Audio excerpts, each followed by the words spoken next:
Hello friends, welcome to next current. स्वागत है आप सभी का हमारे यूट्यूब चैनल नेक्स्ट करंट पर। आज है आपका 12 अप्रैल 2021 और 12 अप्रैल 2021 के जो भी आपके करंट अफेयर्स के इम्पोर्टेंट क्वेश्चंस होंगे उन्हें मैं यहाँ डिस्कस करूँगा और सभी क्वेश्चन से रिलेटेड आपको फैक्ट भी बताता हुआ चलूँगा। अगर आपने अभी तक हमारे चैनल को सब्सक्राइब नहीं किया है तो आप आज ही हमारे चैनल को सब्सक्राइब कीजिए और साथ ही नोटिफिकेशन बेल को भी प्रेस कीजिए ताकि आपको सभी वीडियो का नोटिफिकेशन मिलता रहे। इसी के साथ एसएसटी की वीडियो, हिस्ट्री ज्योग्राफी की वीडियो, उसका सिलेबस हम शुरू कर चुके हैं जो कि आपको यूपीएससी यूपीएसआई में बहुत ही ज़्यादा इम्पॉर्टेंट है। साथ ही हम डेली करंट अफेयर क्विज और बहुत सारे सब्जेक्टों के क्विज टेलीग्राम पर कराते हैं, तो आप हमारा टेलीग्राम का ग्रुप ज्वाइन कर सकते हैं। ग्रुप ज्वाइन करने के लिए आपको सिर्फ टाइप करना है नेक्स्ट करंट, आपको वहाँ ग्रुप मिल जाएगा। और हमारे चैनल से जुड़ने के लिए टेलीग्राम पर आपको टाइप करना है नेक्स्ट करंट 1111।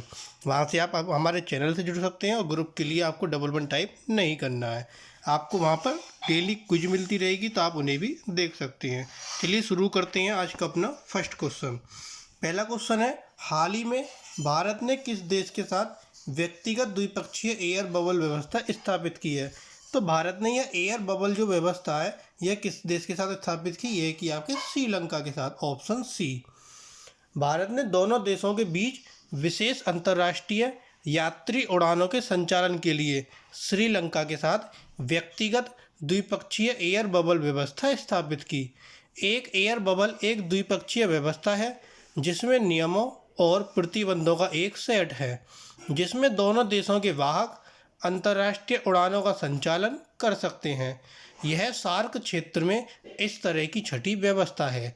अब यह जो आपका व्यवस्था स्थापित हुई है कि श्रीलंका के साथ हुई है, तो श्रीलंका की राजधानी जो प्रशासनिक राजधानी है वो है आपका श्री जयवर्धनपुरा कोट्टे और जो वाणिज्यिक राजधानी है वो है आपकी कोलंबो। श्रीलंका की जो मुद्रा है वो है आपकी श्रीलंकाई रुपया। चलते हैं नेक्स्ट क्वेश्चन पर। नेक्स्ट है आपका, हाल ही में किस देश ने नैदानिक परीक्षण शुरू करने के लिए सिनोफार्म ग्रुप से तीसरे कोविड टीके को मंजूरी दी? तो यह मंजूरी किस देश ने दी? यह मंजूरी दी चीन ने, ऑप्शन बी। चीन ने नैदानिक परीक्षण शुरू करने के लिए जो सिनोफार्म ग्रुप है उससे तीसरे कोविड को टीके को मंजूरी दी है। परीक्षण शुरू करने के लिए अनुमति सिनोफार्म से 2 निष्क्रिय टीकों को मंजूरी मिलने के बाद मिलती है और घर और विकासशील दोनों देशों में व्यापक रूप से इस्तेमाल की गई। नवीनतम एक पुनर्योगज टीका है जिसमें प्रतिरक्षा प्रतिक्रिया को प्रोत्साहित करने के लिए कोरोना वायरस के स्पाइक प्रोटीन के कुछ हिस्सों को शामिल किया गया है। नेक्स्ट क्वेश्चन आता है, हाल ही में फिनकेयर स्मॉल फाइनेंस बैंक ने किसके साथ हाथ मिलाया है? तो अभी आपका हाल ही में फिनकेयर स्मॉल फाइनेंस बैंक ने भारतीय एक्सा लाइफ के साथ हाथ मिलाया है, ऑप्शन ए भारतीय एक्सा लाइफ। साझेदारी के तहत भारतीय एक्सा लाइफ इंश्योरेंस अपनी देश भर में सभी 747 शाखाओं और डिजिटल नेटवर्क की मौजूदगी में फिनकेयर स्मॉल फाइनेंस बैंक के ग्राहकों को सुरक्षा, बचत और निवेश योजनाओं सहित जीवन बीमा उत्पादों की व्यापक तौर पर पेशकश करेगी। यह गठबंधन फिनकेयर स्मॉल फाइनेंस बैंक के 26.5 लाख से अधिक ग्राहकों को जीवन बीमा समाधान उपलब्ध कराएगा और उन्हें वित्तीय सुरक्षा भी प्रदान करेगा। नेक्स्ट क्वेश्चन आता है, हाल ही में किस भगवान के जन्म के साक्ष्य आधारित पुस्तक का विमोचन किया जाएगा? तो कौन से भगवान है? वो है आपके भगवान हनुमान। इनके जो जन्म के साक्ष्य आधारित पुस्तक है उसका विमोचन किया जाएगा। यह साबित करने के लिए इसका विमोचन किया जाएगा जो भगवान हनुमान है इनका जन्म श्री वेंकटेश्वर स्वामी तीर्थ स्थल तिरुमाला की 7 पवित्र पहाड़ियों में से एक पर हुआ था। एक साक्ष्य आधारित पुस्तक का विमोचन 13 अप्रैल 2021 को किया जाएगा।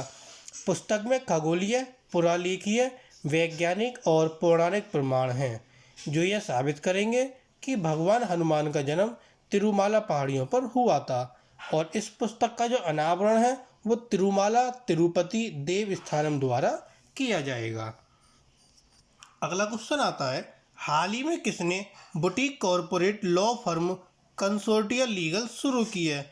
तो boutique corporate law firm consortia legal जो शुरू की है यह शुरू किया आपके जीहान श्रॉफ ने, मेहरूब उमरीगन ने और सत्यदेव श्रीवास्तव ने, सभी ने शुरू किए। तो इसका ऑप्शन डी सही होता है, उपरोक्त सभी। खैतान लीगल एसोसिएट्स के 3 पार्टनर हैं ये, जिन्होंने अपनी खुद की boutique corporate law firm consortia legal शुरू की है। शुरुआत में फर्म के मुंबई और लंदन में कार्यालय होंगे। फर्म बीटा, डेटा सुरक्षा और साइबर सुरक्षा, वैश्विक गतिशीलता, रोजगार, निजी ग्राहक आदि पर ध्यान केंद्रित करेगा। अगला क्वेश्चन आता है, हाल ही में आऊ हमदऊ महमदऊ कहाँ के प्रधानमंत्री बने हैं? तो आऊ हमदऊ महमदऊ जो प्रधानमंत्री बनेंगे आपके नाइजीरिया के बने हैं, ऑप्शन सी। नाइजीरिया के जो राष्ट्रपति हैं मोहम्मद बजोम, इन्होंने अपने नए मंत्रिमंडल का नेतृत्व करने के लिए देश के नए प्रधानमंत्री के रूप में आऊ हमदऊ महमदऊ को नियुक्त किया है। महमदऊ ने पहले वित्त और खनन विभागों के प्रभारी मंत्री के रूप में कार्य किया था। वह 2015 से 2021 के बीच पूर्व राष्ट्रपति महमदऊ इस सोफो के सेनाध्यक्ष थे। और ये जो प्रधानमंत्री नाइजीरिया के बने हैं, तो नाइजीरिया की राजधानी नियामे। नाइजीरिया की जो मुद्रा है वो है पश्चिमी अफ्रीकी CFA फ्रैंक। और नाइजीरिया के जो प्रधानमंत्री अभी बताया था कौन है, आऊ हमदऊ महमदऊ। नेक्स्ट क्वेश्चन आता है, हाल ही में किसने अक्टूबर 2020 से अपने सबसे तेज एकल साइकिलिंग में 2 गिनीज वर्ल्ड रिकॉर्ड अर्जित किए? तो अक्टूबर 2020 के बाद से 2 गिनीज वर्ल्ड रिकॉर्ड जो अर्जित किए हैं वो किसने अर्जित किए हैं? ये आपके भरत पन्नू, ऑप्शन बी। भारतीय सेना के लेफ्टिनेंट कर्नल भरत पन्नू ने अक्टूबर 2020 से बहुत ही जल्दी से ही 2 गिनीज रिकॉर्ड अर्जित किए हैं। पहला रिकॉर्ड तब बनाया गया जब उन्होंने ले कहाँ है आपका, लद्दाख से मनाली तक 472 किलोमीटर तक का जो सफ़र था वो सिर्फ 35 घंटे और 25 मिनट में साइकिल चलाकर पूरा किया। और दूसरा जो रिकॉर्ड था उन्होंने जब बनाया जब उन्होंने दिल्ली, मुंबई, चेन्नई और कोलकाता को जोड़ने वाली 5,942 किलोमीटर लंबे स्वर्णिम चतुर्भुज पथ पर साइकिल से 14 दिन 23 घंटे और 52 मिनट में इस यात्रा को पूरा किया। तो इन्होंने 2 गिनीज वर्ल्ड रिकॉर्ड अक्टूबर 2020 के बाद अर्जित किए। नेक्स्ट क्वेश्चन आता है, विश्व होम्योपैथी दिवस कब मनाया जाता है? तो विश्व होम्योपैथी दिवस से रिलेटेड हमने कल भी आपको एक क्वेश्चन बताया था। तो विश्व होम्योपैथी दिवस आपका 10 अप्रैल को मनाया जाता है, ऑप्शन ए 10 अप्रैल। यह होम्योपैथी के महत्व और चिकित्सा की दुनिया में इसके योगदान को चिन्हित करने के लिए मनाया जाता है। यह doctor Christian Friedrich Samuel Hahnemann की जयंती है, जो एक जर्मन चिकित्सक और होम्योपैथी के संस्थापक थे। 2021 के लिए भारत में जो इस दिन का विषय था वो था आपका homeopathy road map for integrative medicine. Next question आता है, हाल ही में किस देश ने अधिकांश हिस्सों में 10 दिनों का लॉकडाउन लगाया है? तो 10 दिनों का लॉकडाउन अधिकांश हिस्से में किस देश ने लगाया? यह लगाया आपका ईरान ने, ऑप्शन बी ईरान। यह लॉकडाउन कोरोना वायरस महामारी की चौथी लहर पर अंकुश लगाने के लिए लगाया गया है। लॉकडाउन ने देश के 31 प्रांतों में से 23 को प्रभावित किया है और अप्रैल 2021 के पहले सप्ताह में 20,000 से अधिक संक्रमण के नए दैनिक औसत के साथ ईरान के कोरोना वायरस के मामले 2 मिलियन से अधिक हो गए हैं। इसने 64,000 से अधिक मृत्यु की सूचना दी है। अब यह लॉकडाउन ईरान ने लगाया तो ईरान की राजधानी है तेहरान। ईरान की मुद्रा ईरानी रियाल। ईरान के राष्ट्रपति हसन रूहानी और ईरान का जो राष्ट्रीय खेल है वो है आपका फ्री स्टाइल कुश्ती। इसके बाद नेक्स्ट क्वेश्चन आता है, हाल ही में दक्षिणी कैरिबियाई में किस ज्वालामुखी का विस्फोट हुआ? तो दक्षिणी कैरिबियाई में जो कौन सा ज्वालामुखी था जिसका विस्फोट हुआ वो था आपका ला सोफियर, ऑप्शन सी ला सोफियर ज्वालामुखी का दक्षिण कैरिबियाई में विस्फोट हुआ।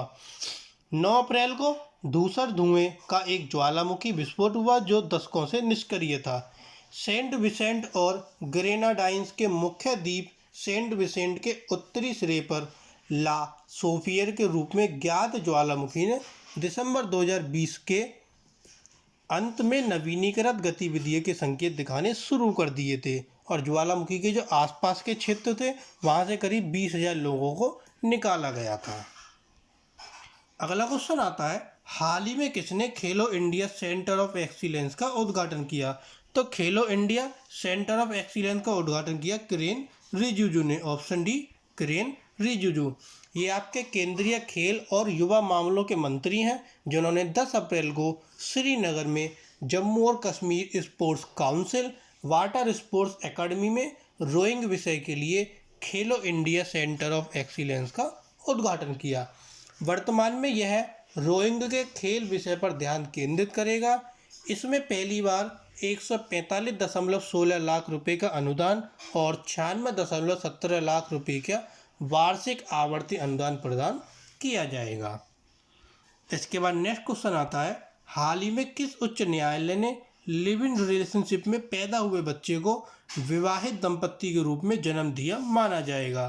तो यह किस उच्च न्यायालय ने घोषणा की? यह घोषणा की आपके केरल उच्च न्यायालय ने। Option C. इस बच्चे को जुवेनाइल जस्टिस एक्ट और एडॉप्शन गाइडलाइंस के तहत विवाहित दंपत्ति के रूप में जन्म दिया बच्चा माना जाएगा। इसलिए गोद लेने के लिए एक बच्चे को आत्मसमर्पण करने के लिए लिव इन जोड़ों को विवाहित जोड़ों के रूप में माना जाएगा। अब यह घोषणा केरल उच्च न्यायालय ने की। तो केरल के बारे में पढ़ते हैं। केरल की राजधानी आपकी तिरुवनंतपुरम। केरल के जो मुख्यमंत्री है पिनाराई विजयन और केरल के राज्यपाल आरिफ मोहम्मद खान। केरल में कुल जिलों की संख्या 14, लोकसभा सीटें 20 और राज्यसभा सीटें आपकी 9। केरल आपका इंडिया में कहाँ पड़ता है, ये आपको यहाँ मैप दिखाया गया। केरल आपका इस स्टेट में पड़ता है। जो आपका ये येलो येलो हो रहा है, ये आपका केरल राज्य है।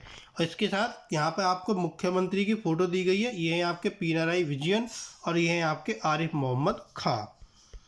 तो ये थे आपके आज के कुछ करंट अफेयर्स के इंपॉर्टेंट क्वेश्चन। अगर आपको वीडियो पसंद आए तो प्लीज़ हमारी वीडियो को लाइक कीजिए, कमेंट कीजिए। और इसी के साथ आज का क्वेश्चन आपके लिए, हाल ही में किस राज्य ने टीका उत्सव के दौरान प्रतिदिन 6 लाख टीकाकरण की योजना बनाई? तो यह योजना किस राज्य ने बनाई? आपके सामने 4 ऑप्शन है। आप कोई भी एक ऑप्शन हमें कमेंट बॉक्स में बताइए। और इसी के साथ कल जो आपसे क्वेश्चन पूछा गया था उसका आंसर, सुपेश पोर्टल का अनावरण किसके लिए किया गया? तो सुपेश पोर्टल का अनावरण उच्चतम न्यायालय के लिए किया गया। ऑप्शन सी सही था इसमें। तो अगर आपको वीडियो पसंद आए तो प्लीज़ हमारी वीडियो को लाइक करें। और अगर आपने चैनल अभी तक सब्सक्राइब नहीं किया है तो हमारे चैनल को आज ही सब्सक्राइब करें, साथ ही नोटिफिकेशन बेल को भी प्रेस करें ताकि आपको सभी वीडियो की अपडेट मिलती रहे। इसी के साथ आप हमसे फेसबुक, इंस्टाग्राम, टेलीग्राम के माध्यम से जुड़ सकते हैं। आपको सिर्फ सभी पर टाइप करना है नेक्स्ट करंट 11 और आपको हमारा लोगो दिखेगा। उस लोगो का जो पेज होगा वो हमारा ही है। Thank you.